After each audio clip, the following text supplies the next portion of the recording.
Despite the fact he hasn't appeared in a film in over a decade, Jack Nicholson remains one of the wealthiest and most prominent people to ever grace the silver screen. The superstar actor rose to prominence during the 90s, and by the time of his retirement in 2010, he was one of the biggest movie stars in the world. Jack could earn upwards of $20 million for a single picture by the end of his career, leading to him having a net worth of $400 million today. Over the course of his life, he has spent this exuberant sum of wealth on some interesting things, including lavish car and art collections. Join Factsverse as we take a look at how Jack Nicholson's car collection is worth millions. By the time of Nicholson's retirement from acting in 2010, the actor had been at it for over half a century. He made his debut on the big screen in 1958, appearing in a B-movie called The Crybaby Killer. In 1969, Jack appeared as a supporting player in the classic counterculture masterpiece Easy Rider, and his role in that film opened up the doorways for the actor to become a major star over the course of the following decade. During the 70s, he could be seen in classic films like Chinatown and One Flew Over the Cuckoo's Nest, rocketing him to superstardom. By the time he appeared in 1980's The Shining, he was one of the world's biggest stars.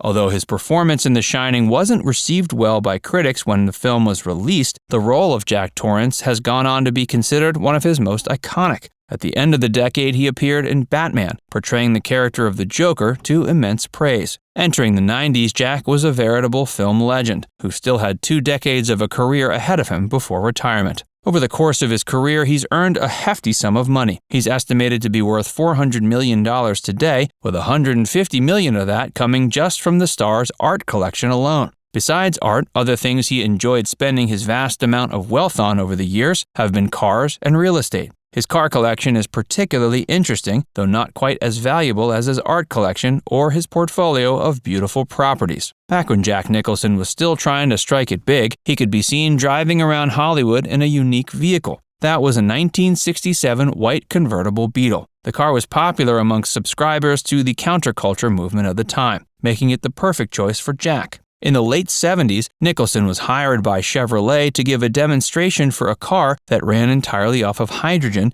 instead of traditional petroleum. The oil crisis was a big issue during the decade, and car companies were hard at work trying to express to the public they were looking towards the future with alternative fuel sources for their automobiles. Jack gave a public demonstration on TV where he could be seen driving the hydrogen car, which was a heavily modified Chevy Impala. This remains one of the most intriguing vehicles that Jack has ever been seen behind the wheel of, though the concept of the hydrogen car sadly hasn't taken off in the decades since. After becoming a superstar, Jack was less concerned with being a part of the environmentalist counterculture movement and more interested in just having an impressive car. While filming The Witches of Eastwick, Jack grew fairly fond of the car his character drove. Jack's character drove a Mercedes 600, and the actor took it upon himself to track down a similar model once the film was done. In the years since, one of his most prominent vehicles has been an upgraded version of the classic Range Rover, which he's been seen driving around in rural Colorado. Although Jack certainly has an affinity for cars, he doesn't have a very good driving record. In 1994, Jack was involved in a road rage incident that saw the beloved actor take a golf club to a fellow driver's windshield.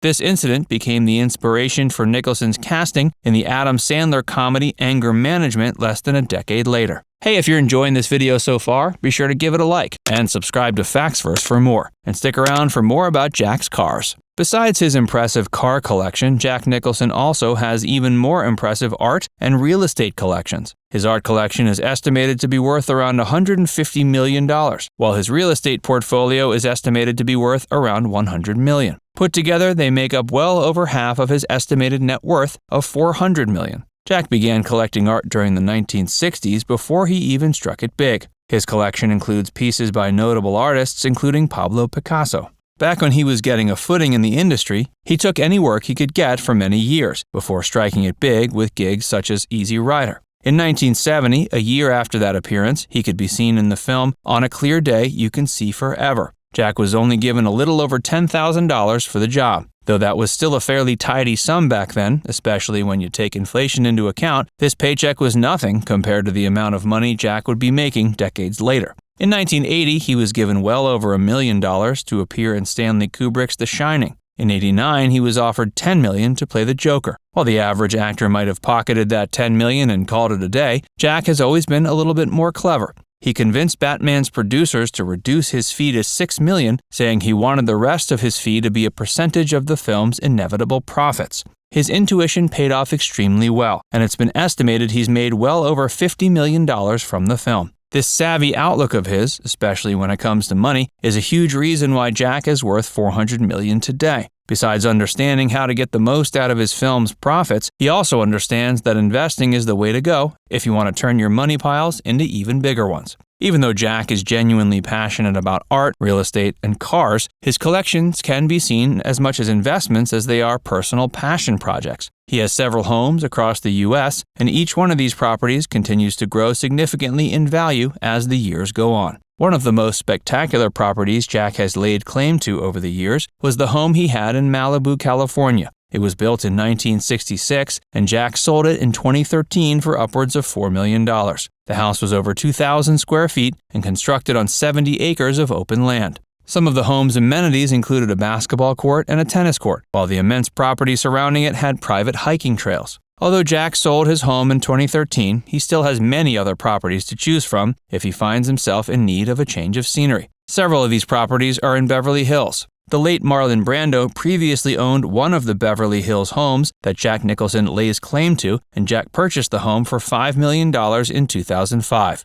In the early 2000s, Jack Nicholson could be seen spending a lot of time in a vacation home in Aspen, Colorado. This resort location is one of the places where Jack could be found driving his classic Range Rover to get around. Though this was another property he ended up selling in 2013. He pocketed a good deal more from selling his home in Aspen, Colorado than he did selling his mansion in Malibu. While his Malibu home had been sold for the comparatively meager sum of $5 million, Jack's home in Aspen sold for $15 million. Finally, he's been known to have some property in Hawaii. In particular, he's been said to own a home in Kailua, Hawaii that exceeds 15,000 square feet.